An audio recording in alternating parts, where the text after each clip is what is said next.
Bueno, un balance o un análisis desde el punto de vista económico. Ahora, ¿qué va a pasar de ahora en más con Argentina y su relación con el mundo? Bueno, nos va a intentar explicar Marcelo Taborda, analista internacional. Gracias por estar con nosotros. Gracias por la invitación. Una de las frases de Mauricio Macri en la conferencia de prensa del día de hoy es que Argentina nunca tuvo con el mundo la relación que tiene en este momento. ¿Esto es acertado? Hay que ver, digamos, o sea, sin duda que la cumbre es un espaldarazo desde el punto de vista organizativo, el hecho de que no terminara en conflicto, Sí. que no se produjeran incidentes, de que hubiera una declaración final. Si bien las declaraciones finales de este tipo de reuniones son bastante laxas, bastante light en algunos aspectos, porque son meras declaraciones en principio que después cuesta traducirlas en la práctica, bueno, hay que decir que en eso hubo un éxito, porque había bastante incertidumbre con lo que podía pasar, desde el punto de vista de un posible conflicto, más teniendo en cuenta el antecedente de la cumbre anterior, que había sido en Hamburgo, Alemania, con muchos incidentes, sí, y de lo que había pasado apenas una semana antes con el Clásico en la final de la Copa Libertadores. Bueno, en ese sentido hubo un aprobado... Desde la organización, aprobadísimo. Sí, con creces. Incluso, bueno, lo destacaron algunos de los participantes de la cumbre. La directora ejecutiva del Fondo Monetario, Christine Lagarde, dijo que era una de las mejores que había visto. También hay que tomar con pinzas lo que dicen los dignatarios ante una cámara que obviamente es la del anfitrión. Nadie va a salir a hacer una crítica fuerte, pero desde ese punto de vista hay coincidencia, incluso con lo que fue también la gala en el Teatro Colón. Ahora, en la práctica hay que esperar tal vez para ver cómo se traduce esto en resultados. La gran cumbre dentro de este G20 que se esperaba y que internacionalmente había captado la atención de todos era la que iban a mantener y mantuvieron el sábado finalmente Xi Jinping, el presidente de China, y Donald Trump, el jefe de la Casa Blanca. Y ahí hacemos un repaso hace instantes de las supuestas inversiones que llegarían al país en relación a esos países fuertes, claro, ¿no? Que ahí en ese sentido... Y que ellos se dieron una tregua por 90 días, sí, aunque recién acabo de ver un tuit de un alto funcionario del Tesoro estadounidense, sí, que dice, queremos ver pasos concretos de China antes de firmar un acuerdo definitivo, como diciendo, esto está bien por ahora, nos damos un plazo, es un armisticio que habrá que ver cómo decanta después, pero sin duda hay una expectativa de que esta guerra comercial arancelaria que se había desatado, que la había provocado en última instancia Donald Trump con algunas medidas sobre el acero primero y que había tenido su réplica desde Beijing, bueno, habrá que ver si esto se traduce en una especie de paz ya más estable o más duradera. ¿Y en qué nos beneficia que ellos, digamos, se den esta tregua? Que yo creo que las relaciones que se habían planteado, si hacemos una cronología, la primera reunión de fuste o la más importante que había tenido en el marco mismo de la cumbre el presidente Mauricio Macri había sido cuando recibió en la Casa Rosada a Donald Trump. Y ahí trascendió una alta funcionaria de la Casa Blanca, dijo que, bueno, que el presidente argentino compartía las posiciones de Estados Unidos con respecto a la depredación que causaba China en el comercio internacional.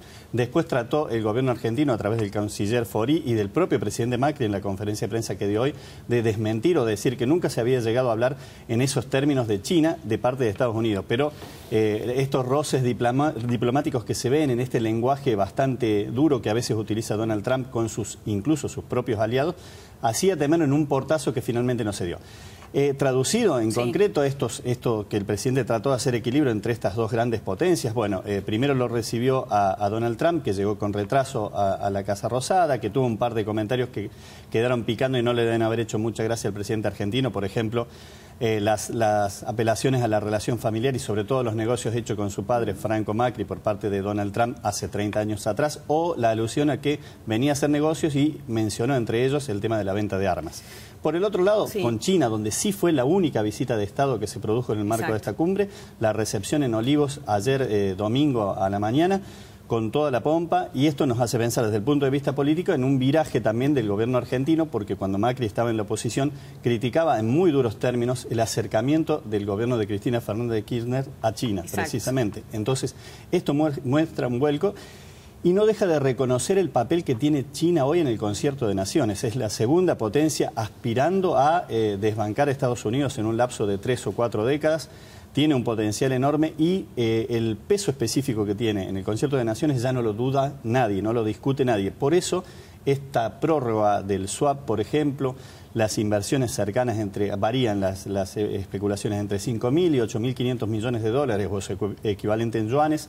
Bueno, hace abrigar esperanzas de futuros negocios e inversiones. Como otro tanto se dijo de parte de Japón y su primer ministro Shinzo Abe, que ahora quedó como presidente pro tempore del G20, la próxima cumbre se hace en Japón, o también del propio presidente ruso, Vladimir Putin, que era otro de los demonizados antes y que también tuvo una reunión bilateral muy importante el sábado en la tarde con el presidente Macri. ¿Qué quiso decir Mauricio Macri cuando mencionó que el Mercosur era un grupo muy cerrado y que le impedía muchas veces comercializar o abrir nuevas fronteras? Bueno, ahí los acuerdos se tienen que establecer por consenso a través de bloque. Pero eso no significa que quiera salir del Mercosur. Y lo que pasa es que está muy pendiente de lo que puede ocurrir con Jair Bolsonaro, que va a asumir el próximo 1 de enero y que ha dicho que el Mercosur ni Argentina en su prioridad, lo dijo quien va a ser el ministro de Hacienda, Pablo Guedes, después trató de retractarse o morigerar el contenido muy contundente y muy preocupante de esa afirmación, pero el presidente francés, Emmanuel Macron, en su reunión con el propio presidente Macri, dijo que por ahora se dilataba un acuerdo entre la Unión Europea y el Mercosur precisamente por esta política o esta posición, si se quiere, aislacionista que había evidenciado en campaña Jair Bolsonaro. Habrá que ver cuando Bolsonaro ya esté en el Palacio del Plan Alto si mantiene esa postura y qué papel va a jugar Brasil en este concierto, ¿no? Mira, te voy a mostrar, Marcelo, y les voy a mostrar también un tuit del día de hoy de Melania Trump, la mujer de Trump, dando gracias a la organización del G20 y particularmente a Julián Aguada. ¿Esto qué significa, este tipo de demostraciones, ¿no?, afectuosas?